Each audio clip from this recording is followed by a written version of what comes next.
Good morning. Morning. How are you today? I'm fine, thank you.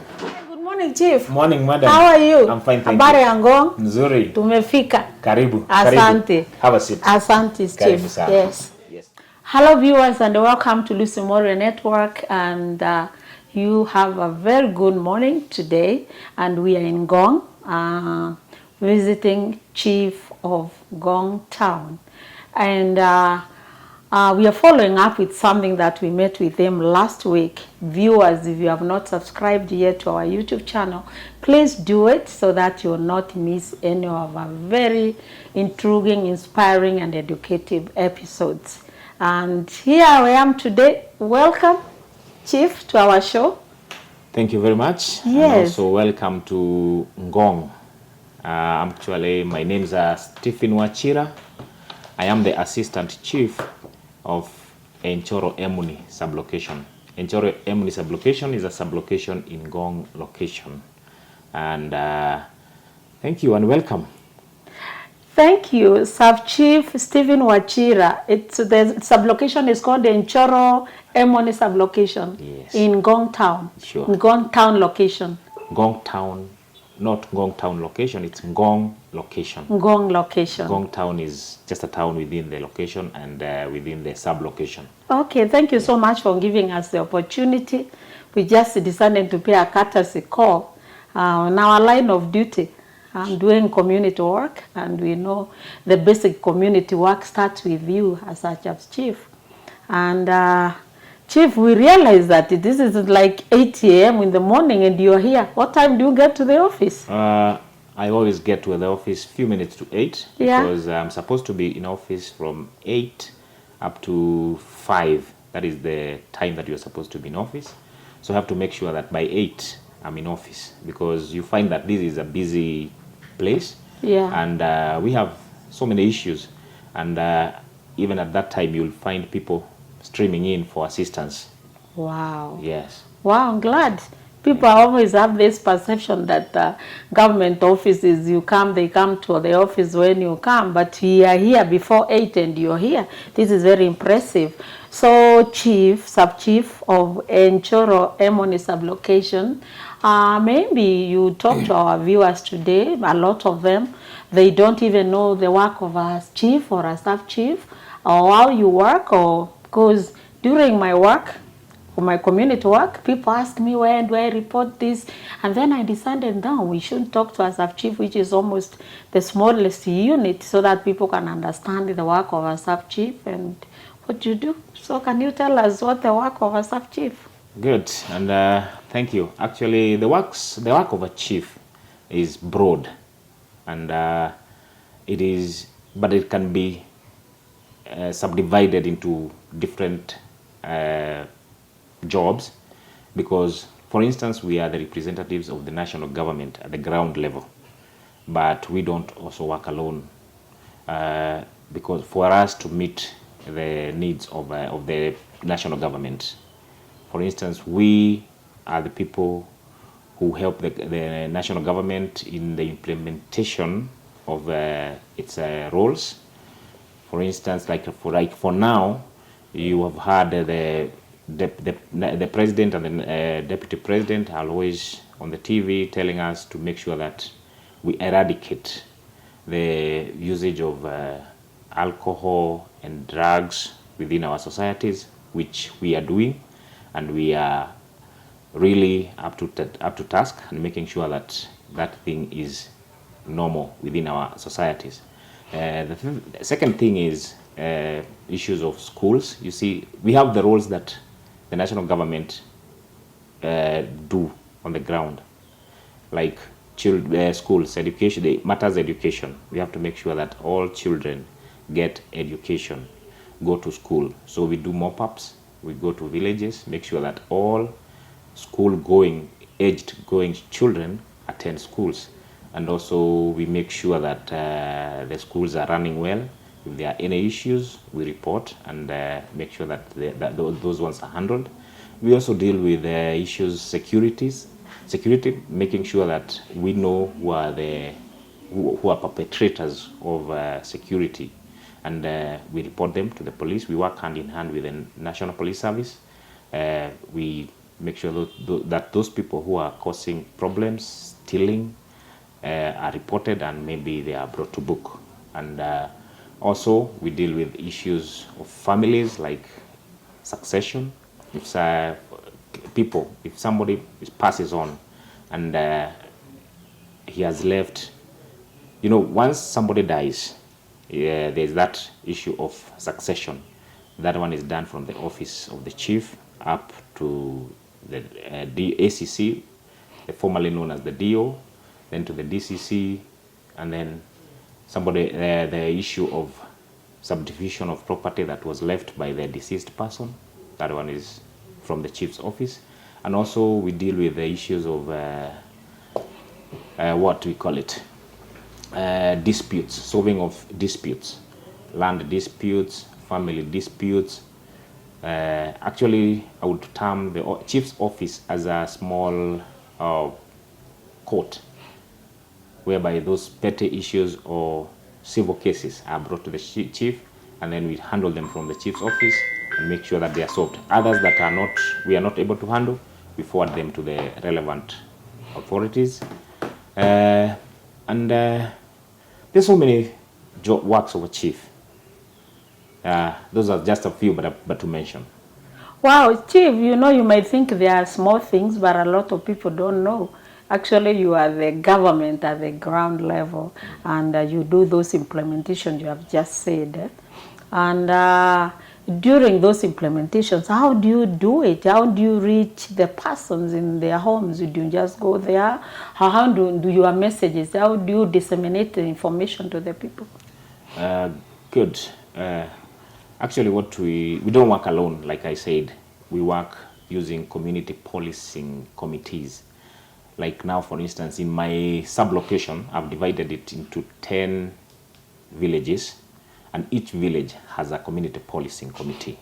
So the community policing committee has a chair, vice chair. It has representatives from different aspects, like business representatives, elders, and the community policing committee can have at least 10 members and a maximum of 20, depending on the number of people who are living within the village. So those people are the ones who are the eyes of the chief within that particular village. So they will make sure that they have full knowledge of what is happening within the village, and then they'll bring information to the chief, and then the chief then deals from there. But they can also solve issues depending on the magnitude of the issue that has been brought. Are those the nyumba kumis? Yeah, definitely. They are also the nyumba What kumis. criteria do you use to select those? It is people like with good credentials in the community, or is it people themselves who appoint them, or is it the chiefs who appoint them? How do you get those people? Well, right. What we do, we call barazas within that particular village, and then people appoint them. They appoint them, but you also have to vet them as a chief to make sure that the person who has been appointed is the right person to perform the job. Because sometimes they might be, someone might be selected because he is vocal, but that person is not straight. Or even both. Yeah, some even get both. Yeah. So those are the who have been duplicating your duties at the village level. Correct. Literally, they are like the neighborhood watches, Sure. and they should know anything that is going around. And do they report every day, or? Not really every day, but whenever there's an issue. An issue arises. Even if someone reported yesterday and something comes up at night, they can report to you. They are free to call. Do they have your numbers? They all have my numbers. Okay. Yeah. And I also, at some point, do keep calling them to make follow-ups. Just if I realize that there is a chief that there is a chairman that we have not talked for quite some time, I would call him and ask him whether what's going on. Oh, okay. Yeah. Do you think that works? It really works. Does it help? It helps a lot. But it makes your work easier. Sure. Okay. So there is also the question of the Inuit and Jami, the cash transfer. This is now us working with the elderly folks. This is what I would like to hear from you. So how do you work with the cash transfers? Because we go around the country, a lot of them say, Chief did not take my name, I'm 70 years old. How does that work with the Chief? Actually, that has been a big issue because we just don't go picking names. And I think, and as far as I'm concerned, it was only done once. And then the people who are benefiting from the Inua Jamii were, I think it was conducted a few years ago, a couple of years ago actually. When was that? And I can't really recall the year, Yeah. but it has been, because I was not a chief by then. Wow. Yeah. And when did you become a chief? This is my 3rd year. So it is more than 3 at years, at least more than 3 years that you are aware. Yeah. It has not been done. Yeah, it has not been, the list has not been updated. Those who were written that time are the ones who have continued receiving the benefits. And it would be my request to the government that that thing should be done maybe annually, because you see, every year we have a new person who attains 70. You understand what I'm saying? Not every year, every day. Actually, every day. Yes. Yeah. And yeah. I was making it. Yeah. Unataka kuifanya ikuwe kubwa kidogo. Yeah, 1 year. Ndio tupatie serikali mwaka wa kufikiria. Sure. Because it cannot be done daily. Yeah. Yeah. To give government a room for like 1 year. Like every financial year. Every year, correct. Yeah. Every financial year. Yeah. I think that list should be updated. Because within the same year, some have left us and some have joined the queue. You get what I'm saying? So now there has been that misunderstanding that people think chiefs keep on writing names every year, which is not the case. Yeah. That is what I wanted now to hear from you. Actually, my major issue is about that Inua Jamii, the cash transfer. Yesterday, the Deputy President announced that the money is here now. Is it true? Are you aware of that? Yeah, I also heard it. So when are they going to start receiving the money, according to you? It might no, not be your question, yeah, but sure. The money is there. When do you get to know that the money is around so you can let the wananchi know? You know, the government works in a systematic way, and really we don't so much follow exactly what is in the media. Especially at your level. Yeah. And especially at my level. Yeah. What we get is official communication. Once the official communication is out, it comes through the DCC, through the ACC, and then it reaches us. Yeah. And then we are told, we get the point of informing the public. Yes. But now it's only to make them psychologically prepared that the government has thought about them, and they sooner or later they are going to receive their Inua Jamii support from the government.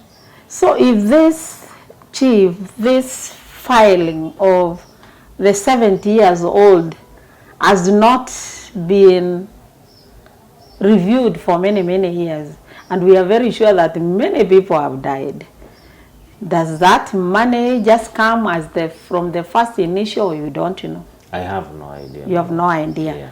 But you see also there is a need, because actually the 190s, when we are with them, they are blaming the chief. The chief does not take my name, he picks this. Are you aware of chiefs or sub-chiefs picking their relatives or their friends' name? Is that correct? Or, I cannot say that's true, but I would like to confirm, because propagandas are there, of course. Like I said, I'm only 3 years old in service. Yeah. And within those 3 years, there's no recruitment. There has not been any recruitment.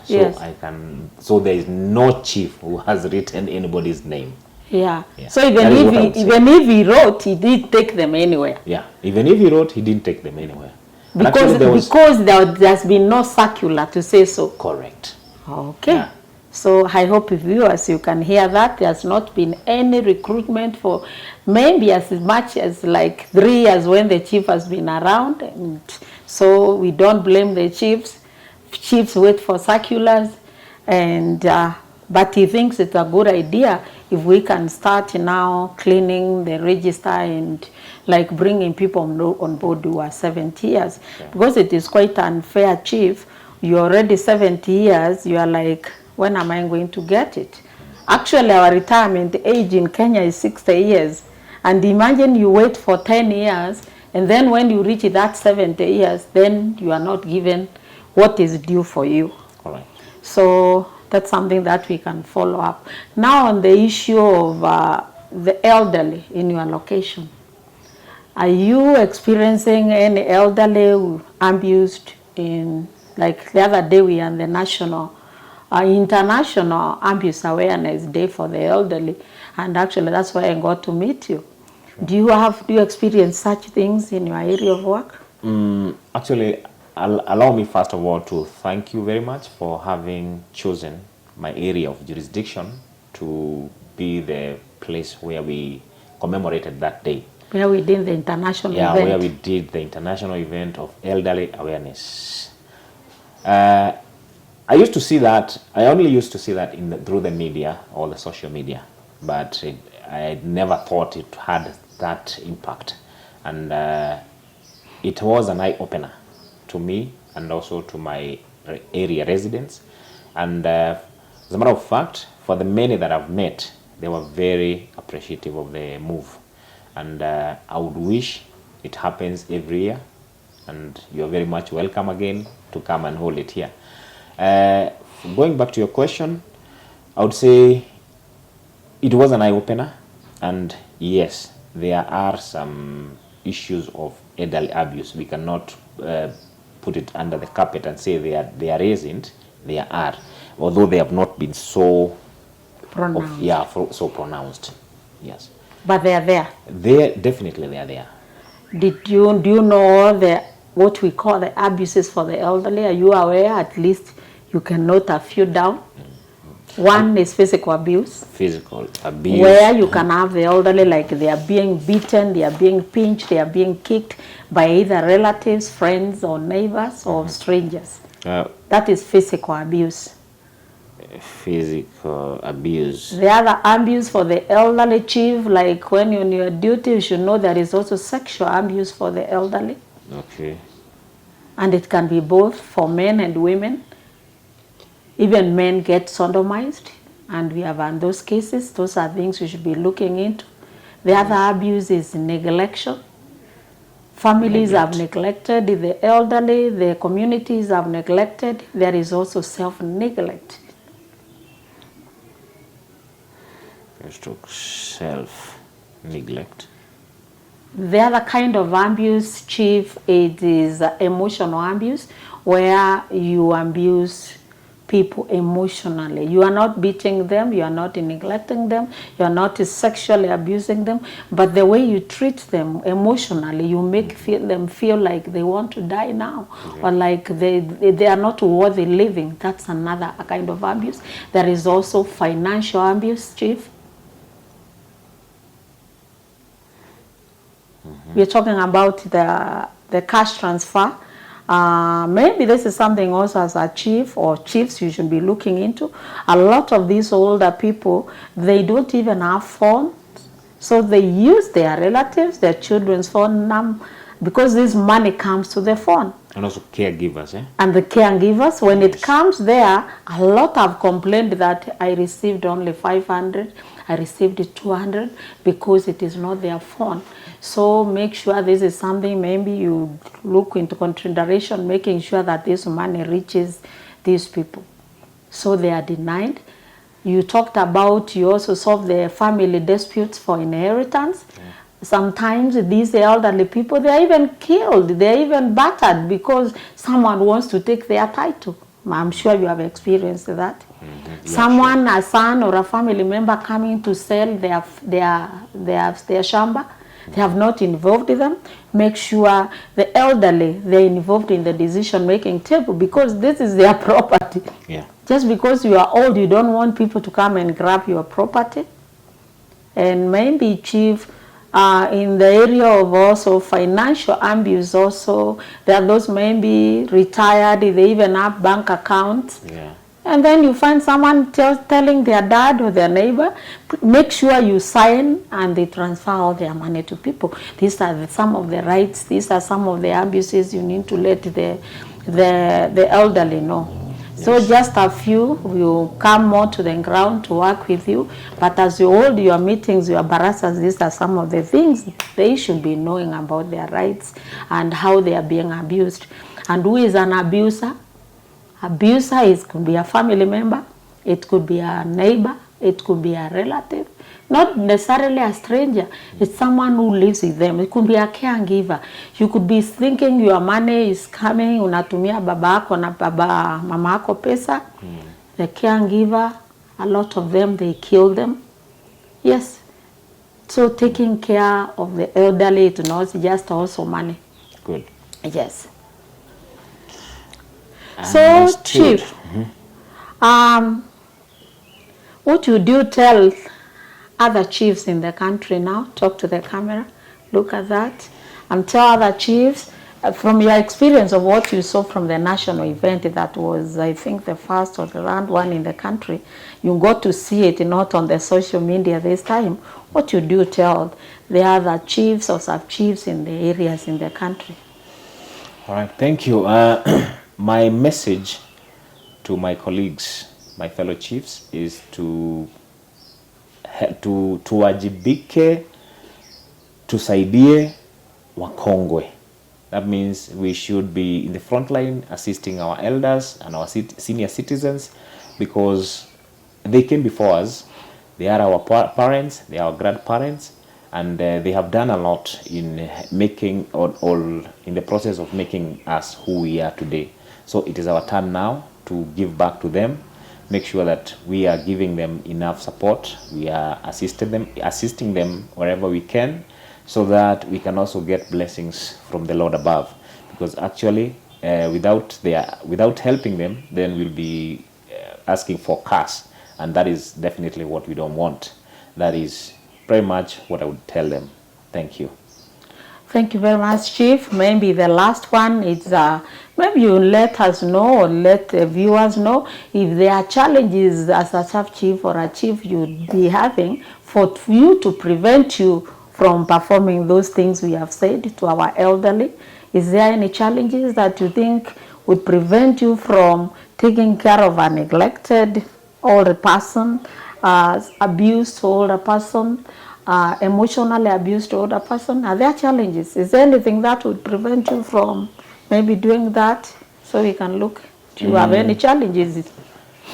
What I would say is not really preventing us from doing whatever you're supposed to do, but there are challenges, yes, because you find that once an issue is reported to your office, or to your, definitely to your office, you have to go and visit the scene. And then once you go there, you find that you'll need facilitation of some kind. Like if you find an elderly person, maybe has been abandoned or neglected, or maybe is sick, on a sick bed, then you'll have to use finances to take him to the hospital. You don't have a vehicle, and then once you get to the hospital, this person doesn't have any CHIEFF. Maybe pretty much most people of such kind will not have National Hospital Insurance Fund cards. So definitely you'll have to go back to your pocket and pay maybe for their admission. And then from there you start looking for assistance from somewhere else. But already maybe that when that incident was happening, you never had cash. So that is what some of the challenges that sometimes you go through. Or chiefs, do you have like mobility? If someone, like something happens somewhere in the middle of the night in your location or somewhere very far, how do you get there? Transportation? I'm sure you have vehicles from the government, right? No, we don't have vehicles from the government. Some of us are lucky, they got motorbikes. But actually even those motorbikes are not meant for carrying passengers. They are for easier access for you as a chief. But when some of these issues, when they happen at night, we always rely with the police, whereby you find sometimes it becomes a challenge if the police vehicle had gone for a different task and you're requiring that vehicle. So you'll have to look for a different for an alternative way of solving that issue. So you'll either have to rely with the public if you don't have a vehicle yourself, and if there is no one who is at the reach at that time, then you'll have to go into your pocket and you facilitate yourself. Oh, Yes. that was great. Thank you so much, Stephen Wachira, for letting us come and interview you. Thank I'm you. sure our viewers have learnt a lot. And viewers, that was Stephen Wachira, the sub-chief of ENCHORRO EMUNY sublocation. And we're in his office in Ngong, where he came very early in the morning and performing his duties, which is almost the smallest unit of the government representation. And I'm sure we feel you are representing because we found you in your office. Thank you very much. And Have thank a you very so, wonderful Madam day. Lucy. Yes. And feel welcome Yes. anytime you want. Thank you, Chief. Asante. Thank you very much. Karibu.